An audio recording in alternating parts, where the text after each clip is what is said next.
Hello, listener. The fact you hear this means you're alive. If you're new here, consider subscribing and comment below where you're listening from. Let's begin the story. My name is Dawson Vance.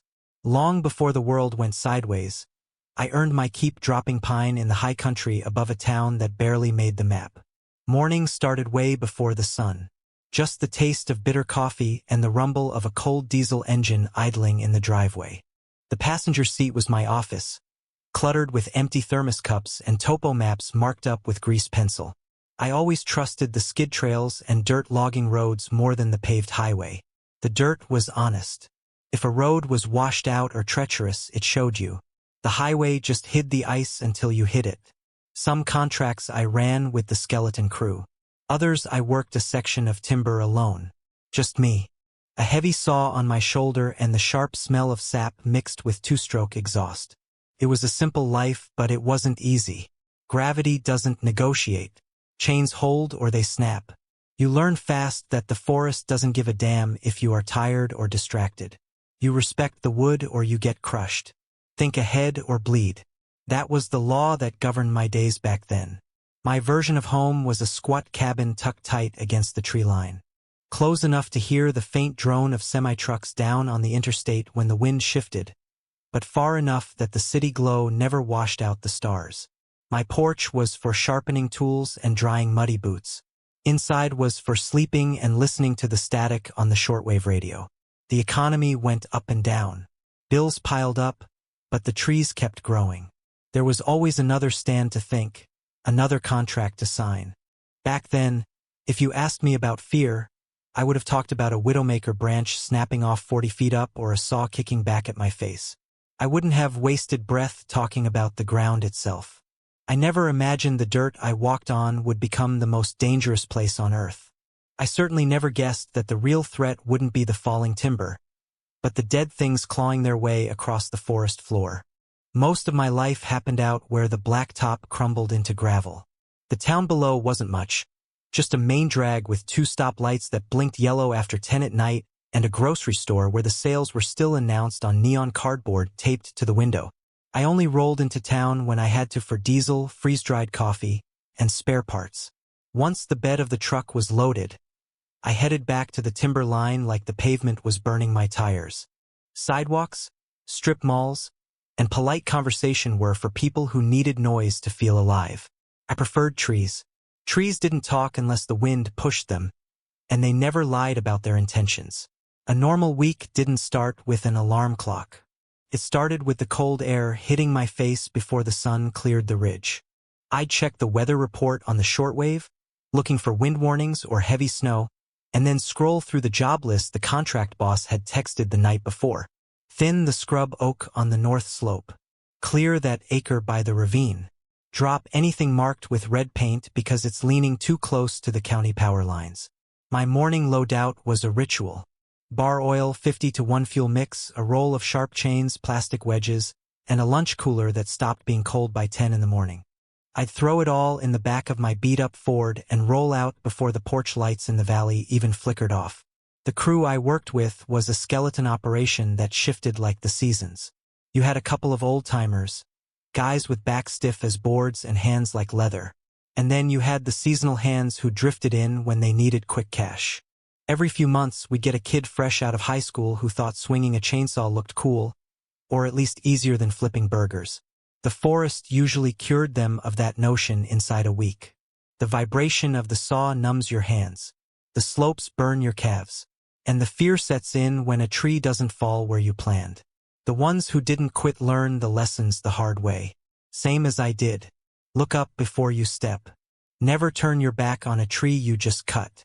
And never ever stand downhill from something that weighs 5 tons and might decide to slide.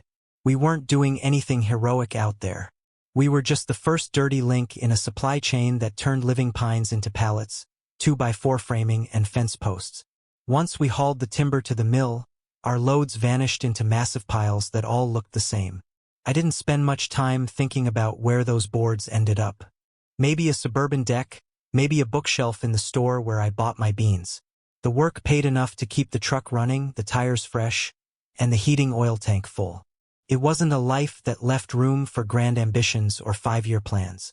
It was just steady, and steady was enough.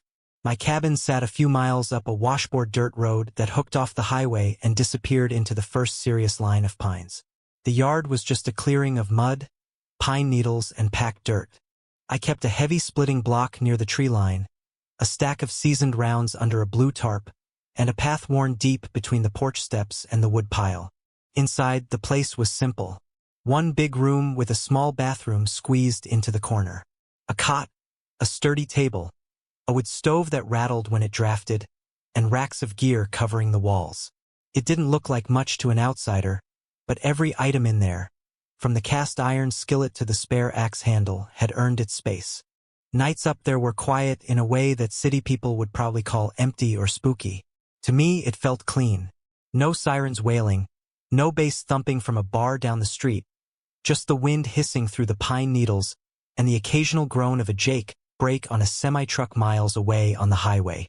On warm nights, I'd leave the door cracked just to hear the forest settle, twigs snapping as the temperature dropped, an owl hunting in the hollow. It was a living silence. I wasn't a total hermit. The town had a diner where the coffee tasted like burnt rubber but was bottomless, and a hardware store where the owner, an old guy named Miller, knew me by name. He kept a running tab for me on bar oil and spark plugs. Now and then, I'd sit at the counter, eat a plate of eggs and toast, and just listen. I'd hear the farmers talking about school sports, the road crew complaining about county politics or gossip about whose cousin got arrested for what. I listened, but I rarely chimed in. The only people I really trusted were the ones who worked outside. Other loggers, road graders, a couple of guys from the mill, and a mechanic who could keep a truck running 200,000 m past its expiration date. We spoke the same shorthand: tools, weather, and contracts. Who was paying late? Which stand of timber had too much granite in the soil and ruined your chains? Which fire road the county had let turn into a mud pit? Family was mostly a concept for tax forms by then. My parents were long gone. I had a brother 3 states away, but we were strangers who shared a last name. We traded a text message on Christmas, maybe another if one of us changed phone numbers. No bad blood, no big fights, just a distance that widened over years until it was too far to bridge. What I had instead was routine. I sharpened chains on Sunday evenings, the sound of the file on metal filling the room. I paid bills when the stack on the table got high enough to annoy me. I checked the shortwave radio when storms rolled through to make sure no one was screaming for help on the logging channels. Mostly the radio just gave me static and distant voices, nothing that sounded like the world was fragile. If I worried about the future, it was small-scale stuff. Would the truck's transmission survive another winter?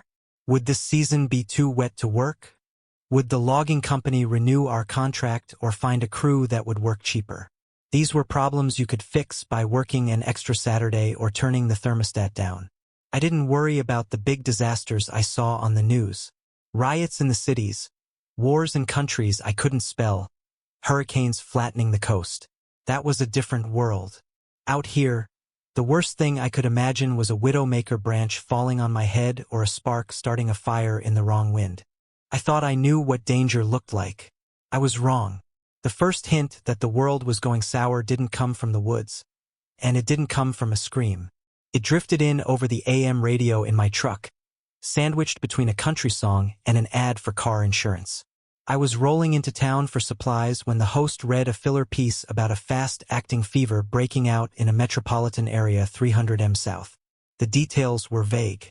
Hospitals hitting capacity, reports of civil unrest, officials urging people to stay calm and wash their hands.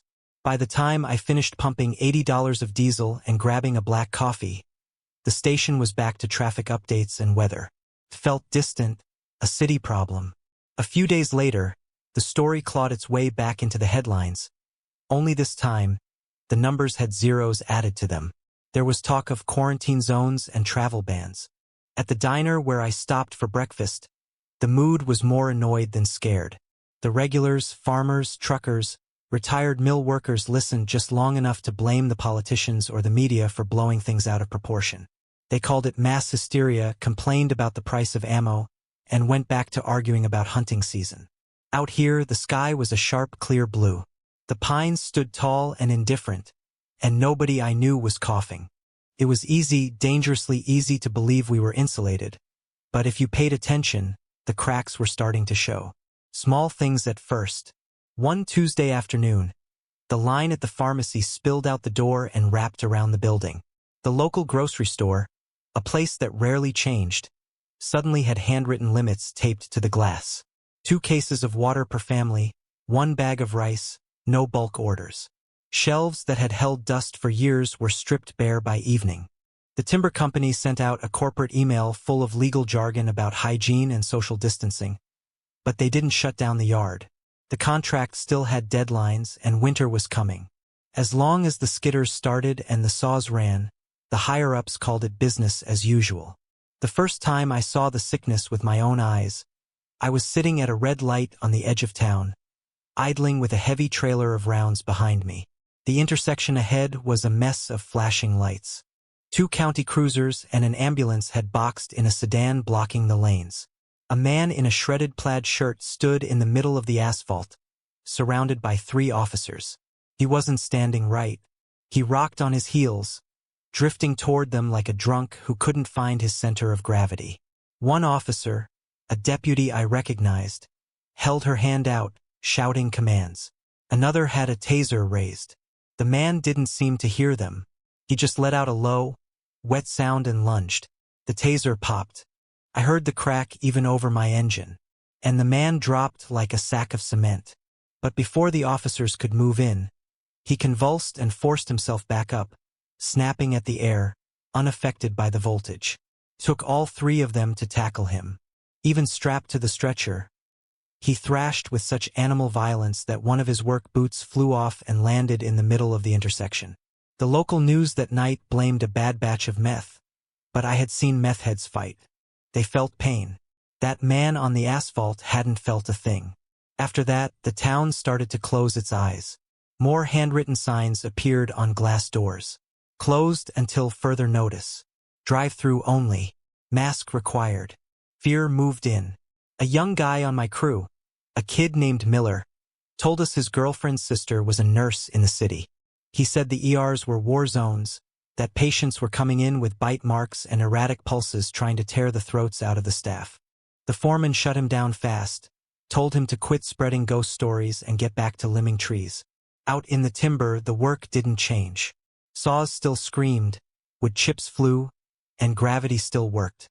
But the drives between jobs started to feel haunted. I began seeing cars abandoned on the shoulders of the county roads, doors hanging open, hazard lights dead.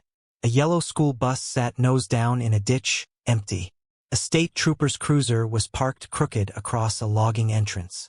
The driver's door opened, the radio handset dangling by its cord.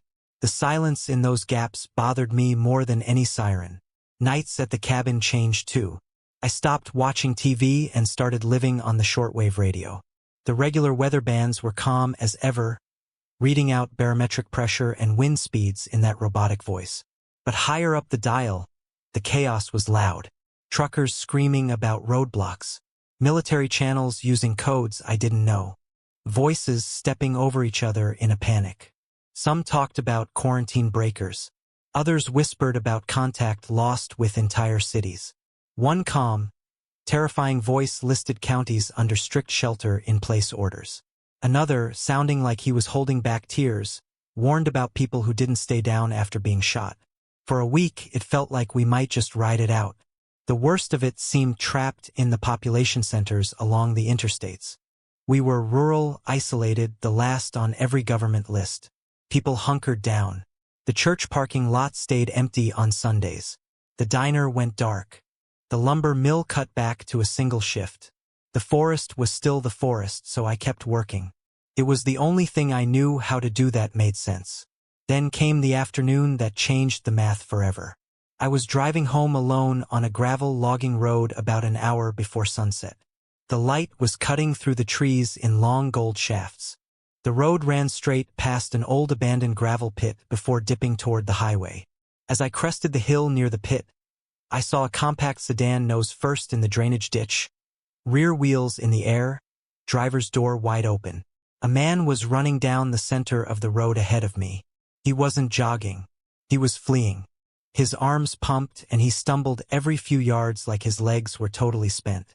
My first instinct was a car crash. I started to lift my foot off the gas to slow down and help. Then movement exploded out of the tree line to his left. It wasn't a bear or a deer. It was a person, but it didn't move like a person. It burst from the brush in a dead sprint, hitting the gravel with a force that I could feel through the steering wheel. It was dressed in rags, maybe a uniform once, but its body was a weapon. It drove itself forward with terrifying mechanical efficiency, head lowered, arms thrashing for balance. We were on a rough, washboard road, the kind of surface that twists ankles if you walk too fast. This thing was hitting 30 miles per hour easily. The man saw it. He glanced over his shoulder, and I saw the absolute terror in his face. He tried to cut toward the ditch, desperate for any cover. He never made it. The pursuer, the runner, closed the gap in 3 impossible strides. It didn't tackle him. It slammed into him like a linebacker, sending them both skidding across the gravel in a tangle of limbs. I coasted, my boot hovering over the brake, my brain locked in a glitch between stop and help and run. Then the man screamed. It wasn't a cry of pain. It was a high, thin shriek of pure horror that cut right through my windshield. I saw blood spray across the gray stones. That sound broke the spell. I didn't stop. I slammed my foot back onto the accelerator, steering wide around the wrecked sedan, my knuckles white on the wheel. I forced myself to look in the rear-view mirror. The runner had lifted its head. His face was a ruin, slick with red. It turned toward the roar of my engine, trying to push itself upright, its legs flailing as if the signals from its brain were misfiring, but full of rage. By the time it found its footing, I was around the bend and gone. My heart was hammering against my ribs so hard it hurt. That was the moment the world truly ended for me. I realized then that the ground itself had turned against us. The slow, shambling sick people the radio talked about. You could outwalk them. You could plan around them. But something that could sprint 30 m an hour on broken gravel that gave you no margin for error, no second chances. The woods were no longer empty, and I was no longer alone. That drive home on the logging road was the longest 40 minutes of my life. The sun was already dipping below the ridge, casting long, distorted shadows across the gravel that made every stump look like a crouching figure. My hands were gripping the steering wheel so hard my knuckles turned white and my right foot was trembling against the gas pedal. The adrenaline dump hit me all at once. I kept replaying the mechanics of what I had just seen. A slow shambling infected, the kind the radio called walkers. It was dangerous, sure, but you could calculate their speed. You could outmaneuver them. What I had just witnessed was something entirely different. That thing in the torn clothes hadn't just run. It had hunted. It hit 30 m an hour on loose gravel, ignoring the pain of impact, ignoring the terrain. If a creature like that heard you, if it got a sight line on you, the equation was simple. You were already dead. There was no outrunning it on flat ground. Not for me, not for anyone. By the time I wrestled the truck up the final incline to my cabin, I was soaked in cold sweat. I killed the engine and sat there for a moment, listening to the metal tick as it cooled, afraid to step out into the yard I had walked across 1,000 times. The silence of the woods, usually my favorite part of the day, now felt heavy. Felt like it was hiding something. I bolted for the porch, fumbled with my keys, and locked the door behind me. Then I threw the deadbolt. Then I wedged a chair under the handle. That night, the cabin didn't feel like a home. Felt like a trap. It was a wooden box sitting at ground level with thin glass windows and walls that wouldn't stop a determined shoulder. Outside, the wind picked up, moving the tops of the pines. Every branch that scraped against the siding made me flinch. Every owl call sounded like a signal. I sat at the kitchen table in the dark. The shortwave radio turned down low, listening to the panic spread across the frequencies. The voices were different now. Less confusion, more terror. They didn't use the word zombie. They used terms like high mobility targets and complete containment failure. One trucker on an open channel described exactly what I had seen. People who moved like sprinters and hit like freight trains. But the infected weren't the only things chewing away at the safety of the ground. The rules between people were dissolving just as fast. A few days after the incident on the road, I made one last run into town before a predicted storm. I needed fuel stabilizer and canned goods. The moment I pulled into the main grocery store lot, I knew I had made a mistake. The vibe was wrong. The lot was littered with trash and abandoned carts. A few cars were parked at odd angles, taking up 2 spots, engines idling. The store itself was locked tight. A handwritten sign taped to the inside of the glass read, "Closed until further notice. Go home." But it was the people outside who made the hair on my neck stand up. 2 men in heavy hunting jackets were leaning against the cart return shelter. They didn't have shopping bags. They weren't checking their phones. They were just watching. They scanned every vehicle that pulled in, checking the bed of the truck, sizing up the drivers. They looked at my truck not as a vehicle, but as a supply crate they hadn't cracked open yet. I locked eyes with the taller one. He didn't look away. He just shifted his weight, his hand drifting toward his belt line. That was all the warning I needed. I didn't even put the truck in park. I spun the wheel and rolled back out to the main road, heart hammering. The days of polite nods and small talk were over. Music now, everyone was just potential prey or a potential threat. I found a smaller market on the far side of town that still had lights on. Inside, it was like a funeral. The shelves were thinned out. No bread, no meat, just random cans of pumpkin filling and spices nobody knew how to use. The few customers moved fast, eyes on the floor, shoulders hunched. I grabbed what I could. Dried beans, canned chili, salt. The woman at the register was trembling. She kept glancing at the front window every time a car passed. "You okay?" I asked quietly. She didn't look at me. She just shoved my change across the counter. "People have been coming in after dark," she whispered, "taking what they want, breaking things just to break them. I called the sheriff's office 3 days ago. No one answered. No one has answered since Tuesday." That was the final piece of the puzzle. The law was gone. The hospitals were war zones. And the thing in the woods could run a 4-minute mile. The drive back to the timberline was a somber one. I realized I was driving a mobile coffin. My cabin was just a stationary coffin. By the time I turned off the highway and onto the dirt track, the picture was brutally simple. The infected were faster than us. The healthy were getting hungrier and more desperate, and no cavalry was coming to save us.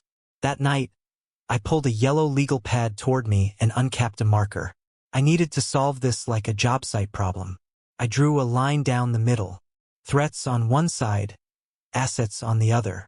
Staying on the ground meant sharing space with things that could sprint through brush and people who saw my supplies as their own.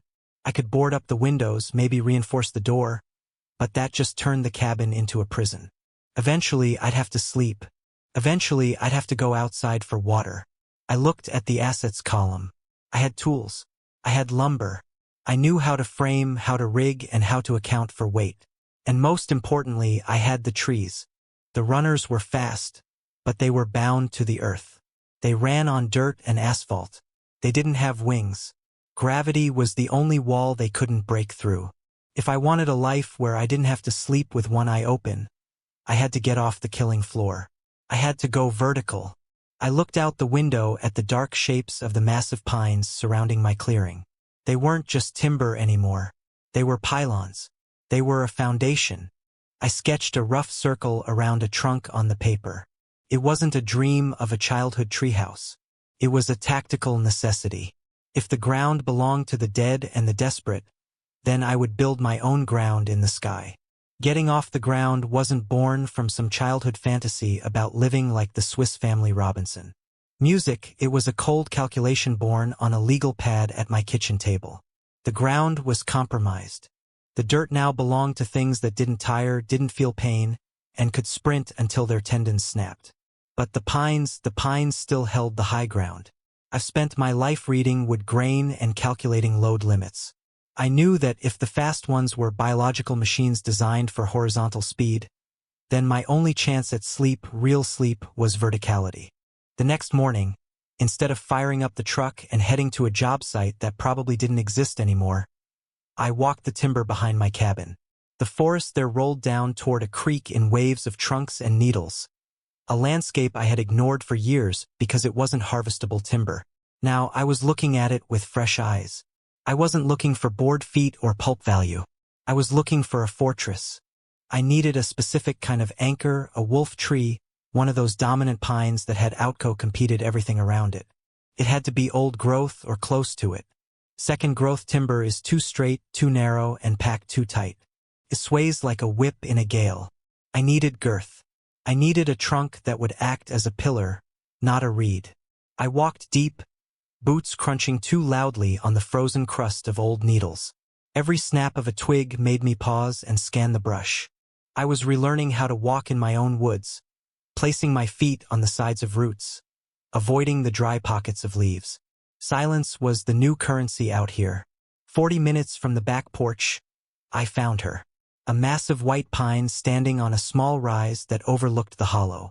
It was perfect. The trunk was wider than a whiskey barrel at chest height, the bark dark and deeply furrowed, armored against the weather. I circled it slowly, looking for the telltale signs of weakness. Conchos of fungus near the roots that meant internal rot. Woodpecker holes that signaled hollow spots or lightning scars that could weaken the core. She was clean. I placed my hand flat against the rough bark, feeling for vibration. The wind was gusting around 20 knots up high, and while the canopy roared and swayed, the base of the trunk barely hummed. That was crucial. If I built a platform 40 feet up, I needed a foundation that wouldn't buck me off every time a storm rolled through. Tactically, the location was a trade-off.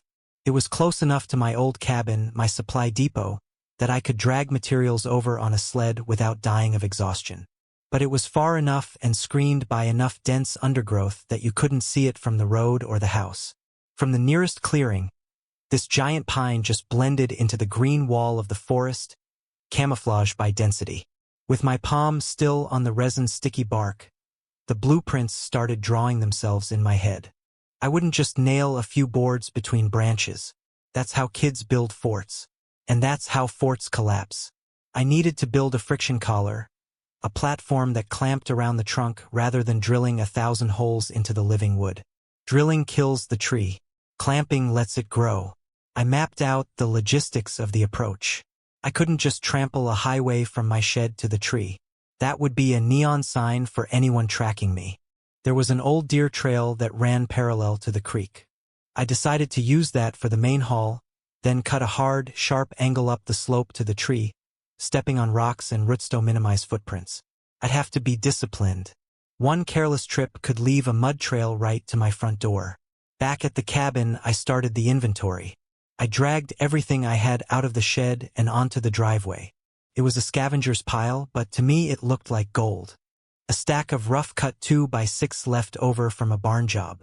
3 sheets of half-in plywood, slightly warped, but usable. A bucket of galvanized lag bolts I had saved for a deck repair that never happened. A coil of heavy-duty climbing rope. It wasn't enough for a palace, but it was enough for a footprint, a Phase 1 platform. I grabbed my notebook and started running the math. The platform needed to be light enough not to stress the tree, but rigid enough to hold a structure. I settled on an octagon shape. A square catches the wind. An octagon lets it slip around the corners. It would also be harder to spot from below. No sharp 90 degrees angles to catch the eye against the organic shapes of the branches. The entrance was the critical choke point. Couldn't have stairs. Stairs are for tourists, and I couldn't have rungs nailed to the trunk that anyone could climb. It had to be a rope ladder or a retractable hoist coming up through a trapdoor in the floor. I marked the hatch location on my sketch on the north side, the side facing away from my old cabin in the road. If someone was standing in my old yard, scanning with binoculars, I didn't want them seeing me drop out of the sky. Then there was the noise discipline. The building is loud, hammers ring, and saws scream. In this new world, noise was a dinner bell for the dead and an invitation for the desperate living. I made a rule right then.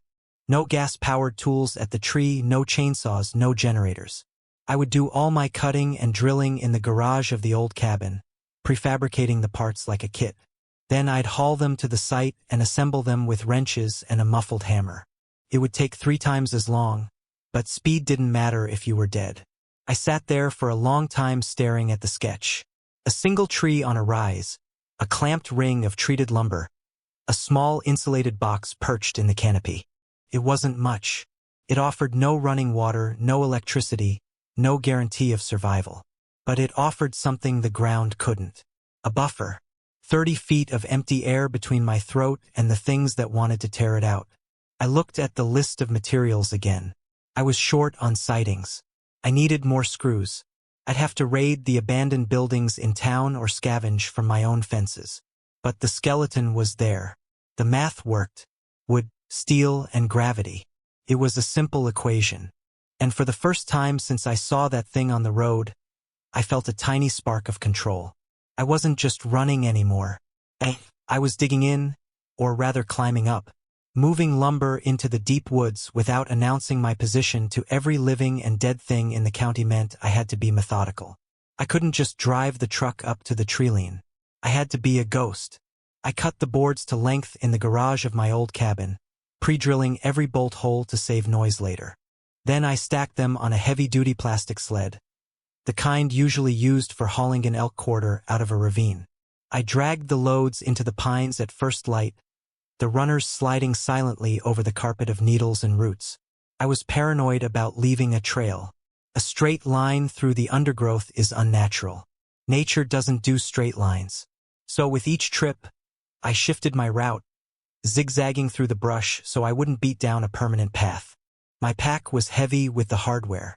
5-pound boxes of galvanized nails, heavy lag bolts, steel corner brackets, and a socket set wrapped in rags to stop the clinking. At the base of the wolf pine, I spread the materials out and took a moment to breathe. I checked the trunk again, running my hand over the bark, looking for sap pockets or loose plates. I marked my target height 25 feet up, with a length of paracord looped around the girth. Free climbing would have been faster, but a broken ankle out here wasn't just an injury, it was a death sentence. I dug my old arborist harness out of the bottom of a tote, checked the webbing for rot, inspected the buckles for rust, and retied the friction knots my hands still remembered from years of climbing. That first descent carried a weight that had nothing to do with the tools on my belt. I wasn't going up to prune a dead limb or rig a tagline. I was climbing up to stake a claim. I was choosing where I would sleep, where I would hide, and potentially where I would die. I spurred up the trunk until my boots were level with the mark, threw a heavy strap around the tree, and clipped into the deer-rings on my hips. I leaned back into the harness, trusting the nylon, and let my hands hang free. The foundation began with friction and steel. I didn't want to drive bolts deep into the heartwood if I could avoid it. Hurt the tree and you hurt your anchor. I started with 4 heavy-duty brackets lagged shallowly into the thick bark at the compass points. These weren't load-bearing in the traditional sense. They were positioning guides. The real strength came from the knee braces, diagonal beams that ran from the underside of the platform back into the trunk at a 45 degrees angle. This transferred the weight of the cabin into the tree itself, pressing harder against the bark the heavier the load got. I set the main beams into their cradles, tightening the nuts with a ratchet until the steel bit into the wood. Once the skeleton was up, I stood on a single 4x4 beam 25 feet in the air and bounced. The tree absorbed the motion, swaying slightly, but holding firm. Felt solid. Felt like ground. I didn't want a wide square deck jutting out like a sore thumb. A square shape fights the wind and catches the eye. I framed the floor joists into a rough octagon hugging the trunk tight. I made the platform wider on the downhill side, giving me about 6 feet of floor space for a sleeping area and narrower on the uphill side, just enough for the hatch and a narrow walkway. As I screwed the deck boards down, the platform transformed from a skeleton into a solid collar. A dark band of treated pine circling the trunk, invisible from above the canopy and hard to spot from below. Noise was my constant enemy. In the silence of the new world, a hammer strike sounds like a gunshot. I wrapped a thick shop rag around the head of my hammer and secured it with tape. It dulled the impact, turning a sharp ping into a dull thud. I timed my work with the wind. When the gusts picked up and the canopy roared, I hammered fast. When the air went still, I froze, hand on the wood, watching the forest floor below for any movement that didn't belong. By the time the light began to fail that first day, the ring was complete. It was narrow, rough, and smelled of sawdust and sweat, but it was strong. I packed every scrap of cut-off wood, every dropped screw, and every tool back onto the sled. I left the site pristine. Nothing stayed at the tree that didn't have to. The next phase was access control. I needed a way up that I could vanish when I was done. I framed a square opening in the floor on the north side facing away from the road. This hatch would be the only way in or out. I built the door from heavy 2x6s, reinforcing it with cross-bracing so it could take a hit from below. I hung it on 2 heavy-duty hinges and installed a steel drop bar on the top side. If I dropped that bar, nothing was getting through that hatch without an axe. For the climb itself, I built a narrow, removable ladder, 2 sturdy rails with rungs screwed and glued for stiffness. It reached from chest height at the base of the tree up to just below the hatch. The final few feet of the climb required grabbing 3 small block steps I'd lagged permanently into the bark, hidden by branches on the ground. The ladder didn't stay leaning against the tree. I chained it flat to the trunk and covered it with a camouflage tarp and a pile of brush. To a casual observer, it looked like a pile of storm debris. When I was inside, I hauled the ladder up with a rope, laid it across the catwalk, and barred the door. The tree became a fortress with no gate. With the floor and entry secure, I started on the walls. The cabin didn't need to be a mansion. It just needed to be a hard shell. I framed the wall sections on the ground in my garage, short 4 feet wide panels that I could hoist up with a pulley system. I rigged a block and tackled over a high branch and spent a grueling day hauling the frames up, my muscles burning, sweat stinging my eyes. I bolted the walls to the deck, but I didn't nail them together rigidly at the corners. I used metal brackets with a little flex. A tree is a living thing. It moves, twists, and sways. If you build a rigid box around a moving object, it will tear itself apart in the first storm. I left small gaps stuffed with flexible foam and strips of tarp, allowing the cabin to breathe with the pine. I skinned the frame with mismatched boards I'd scavenged. Some old barnwood, some new pine, some painted plywood. I overlapped the seams so rain would shed off, creating a shingled look. I cut only 1 window, a narrow horizontal slit on the side facing the road. It was at eye level when I stood up, giving me a firing port and a lookout, but small enough that it wouldn't reflect sun or leak much light at night. I made a blackout panel for the inside that I could Velcro into place. The door to the outside catwalk was on the opposite side, barely 18 in wide, just enough to slip through sideways. It opened onto a narrow strip of deck with a low railing. My perimeter check. I could circle the entire cabin, inspecting the turnbuckles and scanning the tree line, all while staying in the shadow of the boughs. The roof was the final piece of the puzzle. I framed it nearly flat with just enough pitch to shed water toward the downhill side. I didn't want a peak sticking up above the branches. I covered it with rubber roofing membrane I'd stripped off an old camper, stapling it down tight.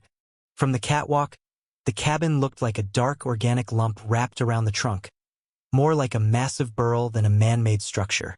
Inside, I focused on seaboofing. Everything had to be secured as if I were on a ship. I built a sleeping platform raised off the floor and strapped storage bins underneath it with bungee cords.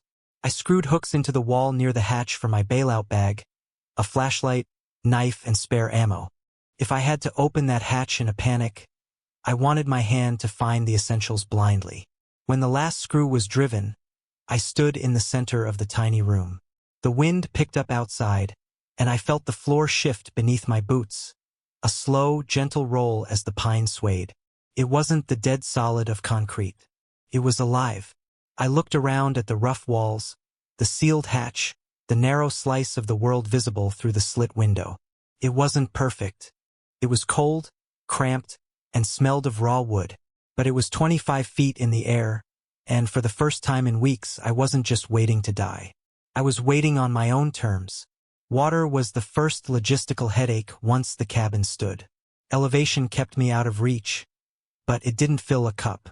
Walking down to the creek every day would expose me on the lowest ground for too long, right where the ambush predators could wait in the brush. Behind my old cabin, I had 2 blue plastic drums from a forgotten project. I rinsed them out, checked for stress cracks, rolled them to the tree line, and dragged them to the big pine on my firewood sled. I didn't trust a full barrel on the ladder, so I rigged a simple hoist, a pulley on a sturdy limb, a rope fed through it, and a tie-off point on the ring that I climbed up with the free end, locked it off, then scrambled back down. I strapped 1 barrel at a time to the rope, padded with old blankets, and hauled them up hand over hand. It was ugly, grinding work, but quiet enough. Eventually, both barrels sat on the catwalk. I built a cradle for them on the uphill side of the trunk. Each barrel leaned into the bark, strapped to posts bolted into the ring so they would ride the sway of the tree. Under one, I fixed a tap and a short length of hose. Above them, I hung a dark tarp in a V-shape, angling it into a gutter so rain would funnel down and drop into storage. I didn't want roof dirt in my drinking water, so I added a simple diversion. At the start of a storm, the first flow went through a short open pipe and straight back to the forest floor. Once the water ran clear, I'd step out, move a plug, and send the rest into the barrel. Cost me a wet walk around the ring, but it kept the grit out of my supply. Inside, just under the main barrel, I mounted a small filter and a hook for jugs. Opened the tap outside, and gravity pushed water down the hose, through the element, and into whatever container waited there. When the sky cooperated, I could stay in the branches for days without even thinking about the creek. Food was the next issue. The town already felt like a place where people were hunting, not living. Too many empty cars on the shoulders. Too many grim faces in parking lots watching the doors. I wanted one last quiet run before everything locked down. On that trip, I skipped anything that needed a fridge. I filled a cart with rice, beans, oats, pasta, canned meat, salt, sugar, oil, and hard candy for morale. The clerk bagged it all without a word, his eyes glued to the front window. On the drive home, I knew that was it. My last big shop. Back at the cabin, I broke the load down. Parts stayed on the ground as a buffer. The rest went into sealed buckets and bins, moved in stages just like the lumber. First to a hidden spot near the pine, then up by rope. In the cabin, dry food lived under the bed platform and along the far wall as extra insulation. I didn't plan to live on sacks alone. The forest held squirrels and the occasional deer, but a rifle shot would carry for miles and announce dinner to anything listening. Snares were safer. I set wire loops along the tight game trails above the creek, checked them from the catwalk with binoculars, and only went down when I had a catch. Anything the snares brought in got processed on a rough table at the base of the tree. Meat came up wrapped tight. Scraps and bones went into a buried barrel with a heavy stone lid. I didn't want the smell of old blood soaking into my sleeping quarters or drawing animals to the trunk. Heat was the final piece. Late fall in these hills bites through uninsulated walls fast. Sitting in a wooden box with no fire would turn every storm into a slow death. So I needed a stove that was small, safe, and anchored.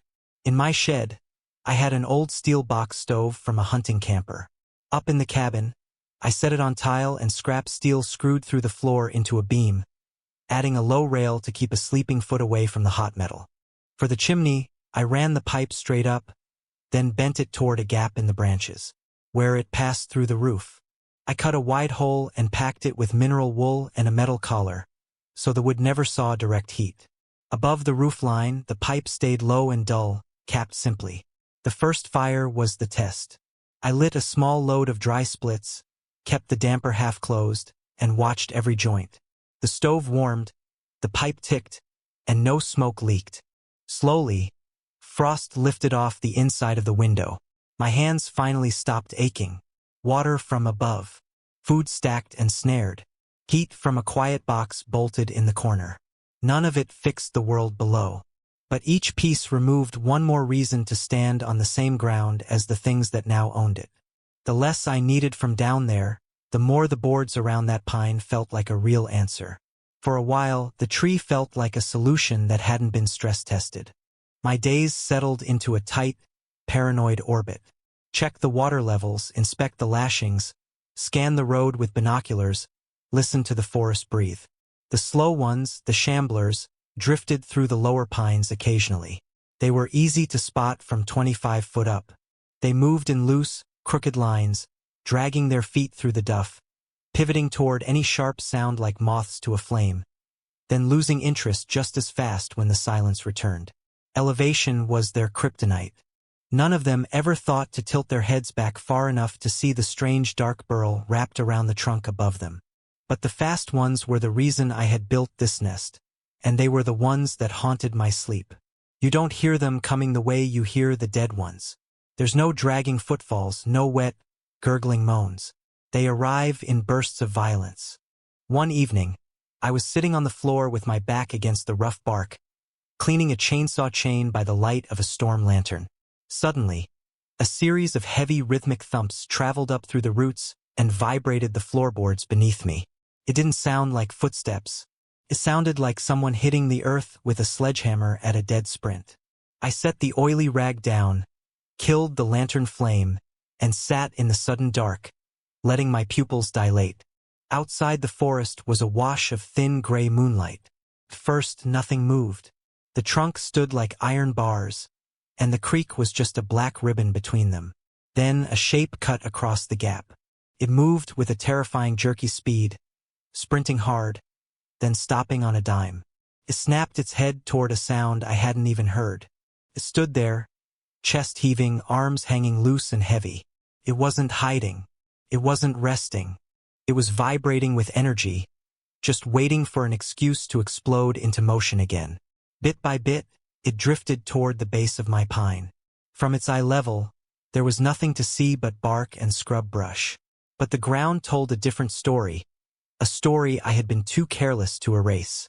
Drag marks from the sled, scuffed patches of moss where I had rested heavy loads. The cut stump I used as a workbench.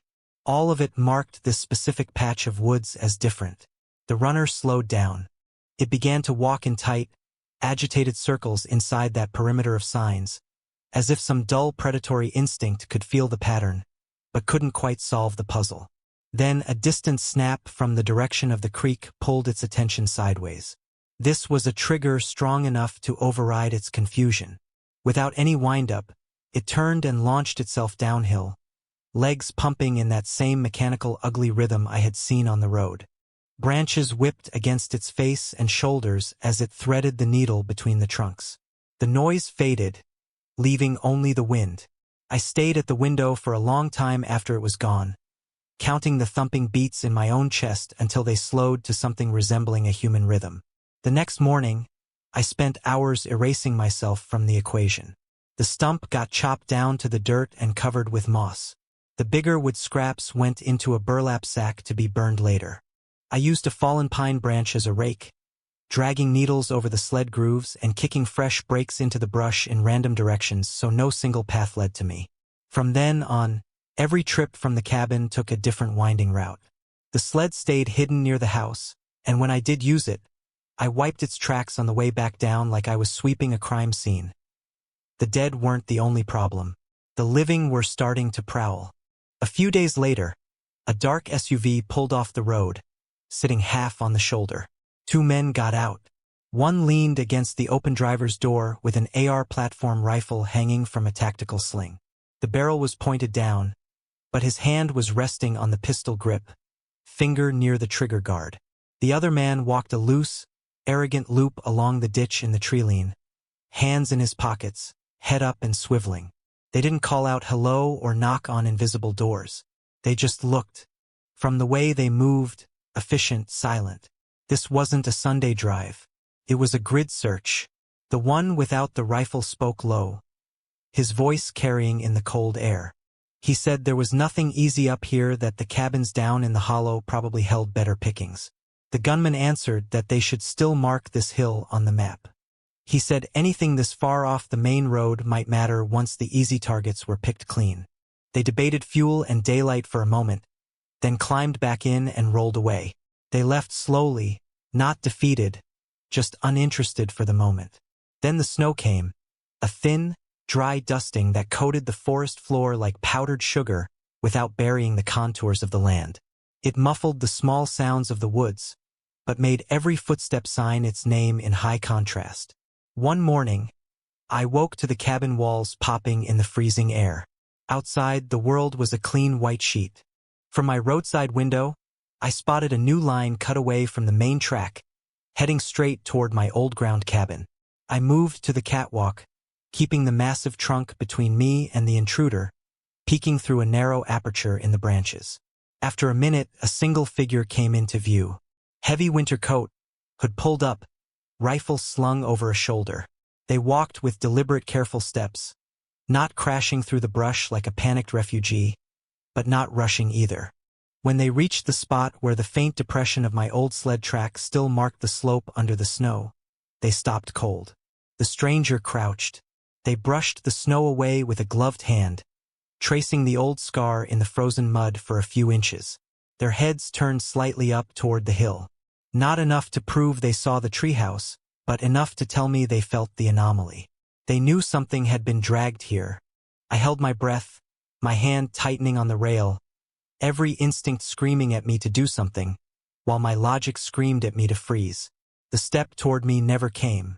After a long, agonizing minute, the stranger stood up. They scanned the trees in a slow 360-degree sweep, then turned and followed their own tracks back toward the road. Their body language didn't say anything here. It said, "Not today." They left like someone who had just added a question mark to a mental map and planned to come back when they had more time and maybe more guns. That night, with the hatch double-barred and the stove ticking in the corner, I replayed the pattern in my head. The runner had circled the trunk, smelling the activity. The men in the SUV had marked the hill as a future target. The tracker in the snow had found the ghost of my supply line. Elevation had kept them all from reaching me so far, but it hadn't kept the hill from drawing attention. One tree with a ring of boards was a start. It wasn't a finished plan. The day Sable Hart and Jace Reich showed up, I almost missed them. Light was fading and wind pushed loose snow and low waves across the hollow. I was on the catwalk checking a barrel strap when two dark figures stepped away from my old cab and looked up at the rise and studied it like a position, not a ruin. The woman in front had a pack and a short rifle slung, while the man behind her limped slightly, leaning on a makeshift staff with a pistol on his hip.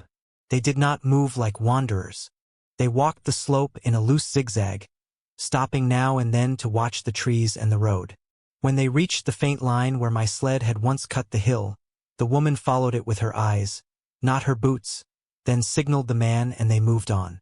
I stepped back from the rail, took one slow breath, then leaned toward a narrow gap between boards and said, "Stop right there. Do not come closer to this tree." My voice carried cleaner than I liked in the cold air.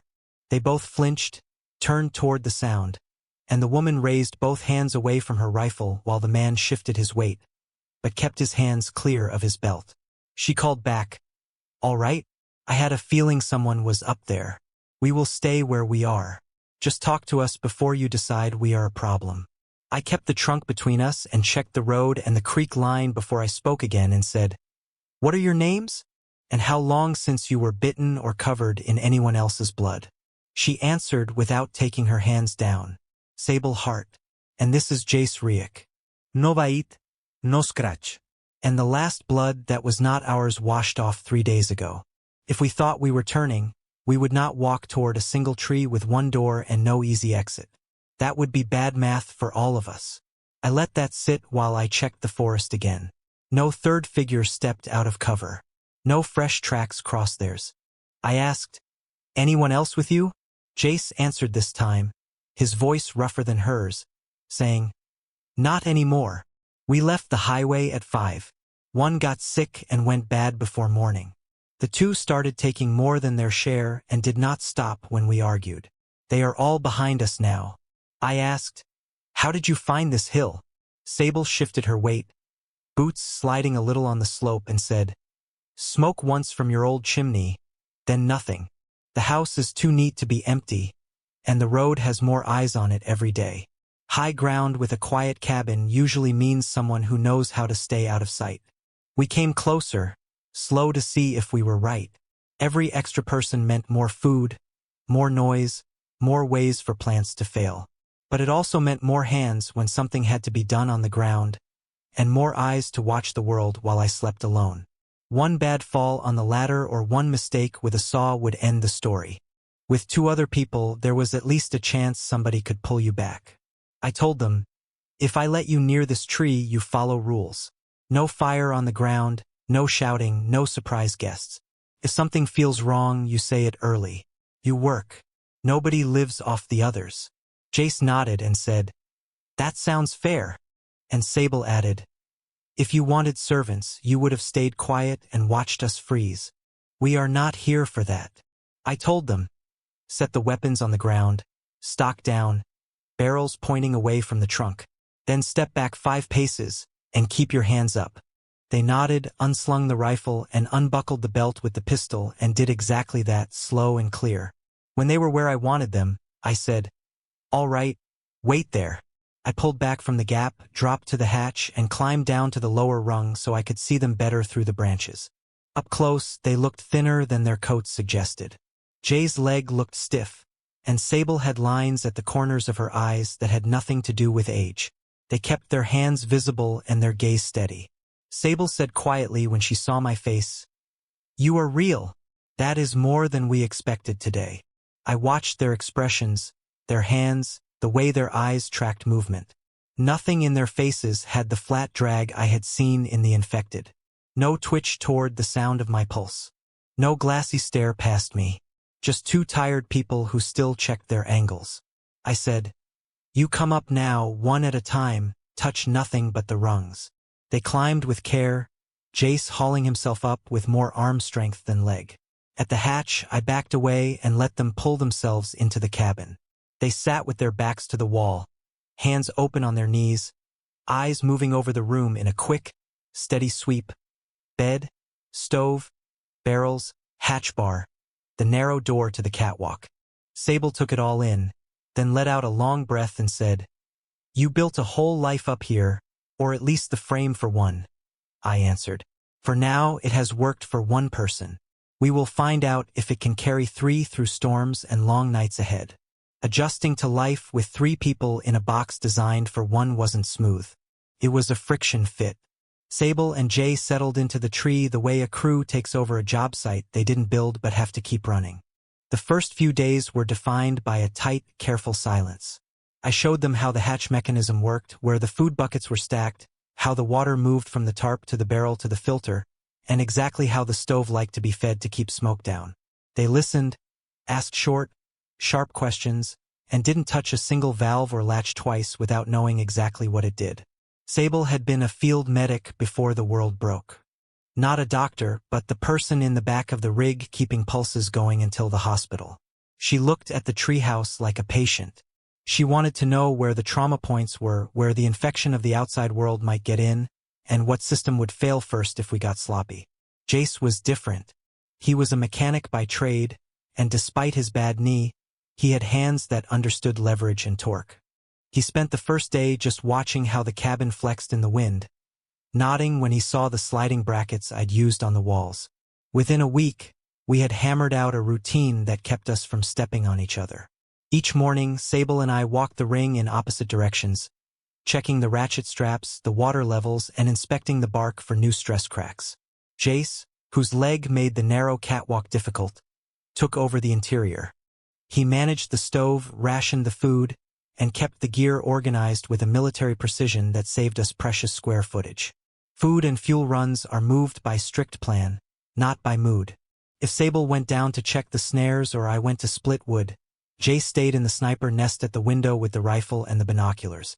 Before a boot touched the ladder, we set a hard time limit and a visual signal for abort. Coming back up through the hatch was a protocol in itself. The person below paused on the ladder for a full check. No bites, no scratches, no blood that wasn't theirs.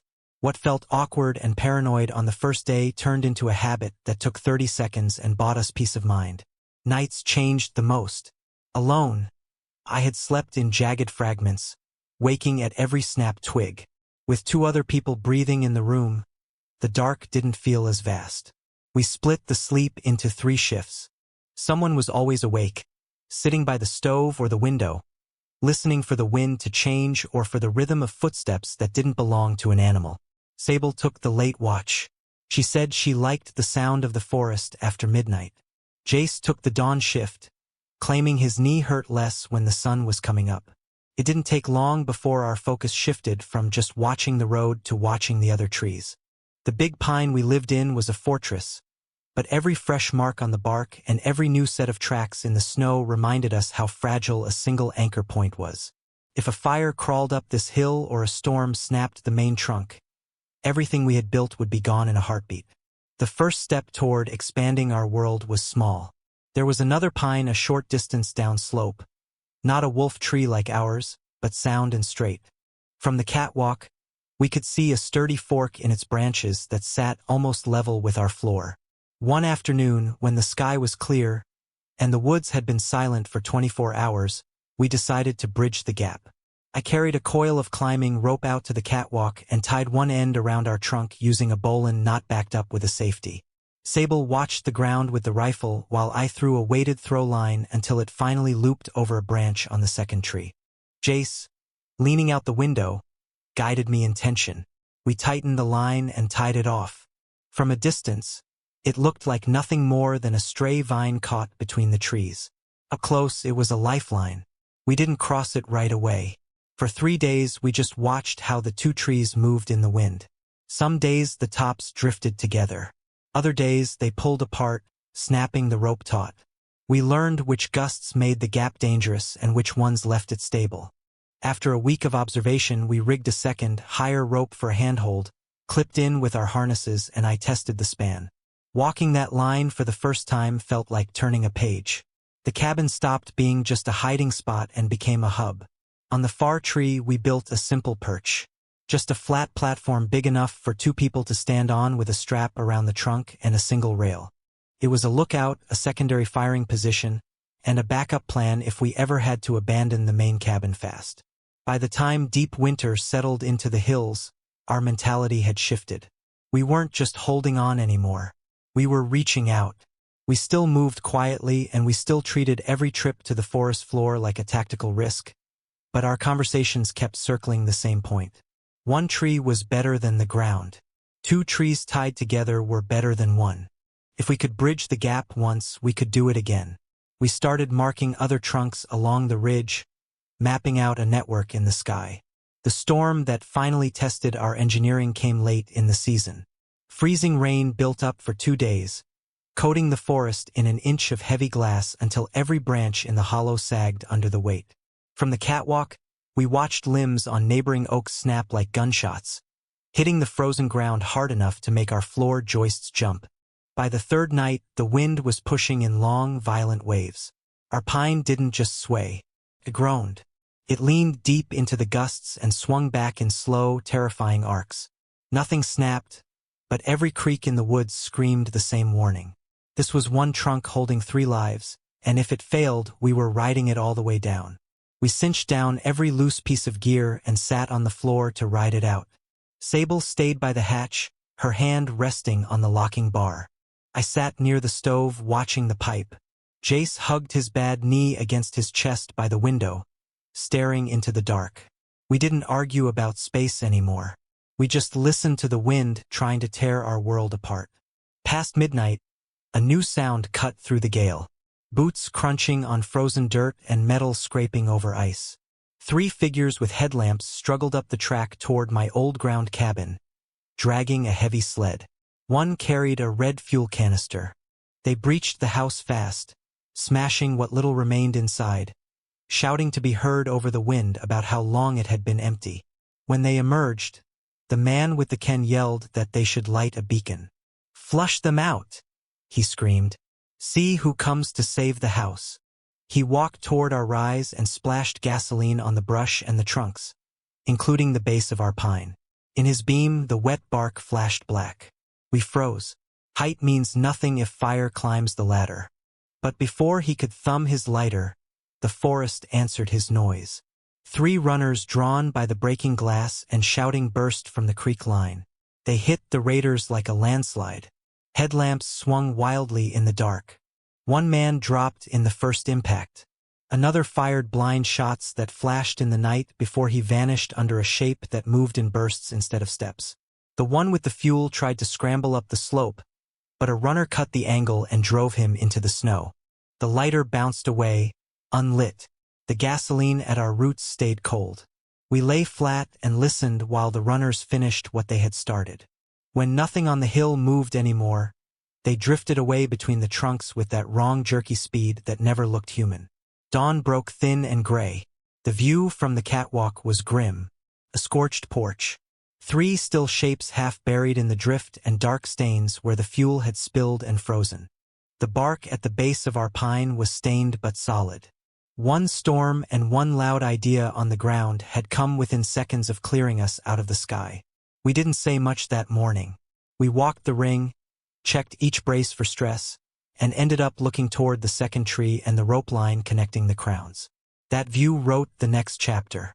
The main cabin would stay our center, but we would never bet our lives on a single trunk again. We started marking more good pines along the ridge that same afternoon. We hauled lighter loads to new perches and tied fresh lines where the tops moved together in the wind. We weren't leaving the treehouse. We were cloning it. If the ground wanted to remain full of teeth and bad choices, it could keep them.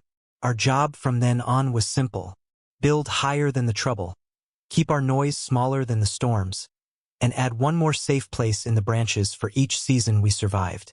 If you made it this far, thanks for listening to how one pine turned into the start of a life above the ground.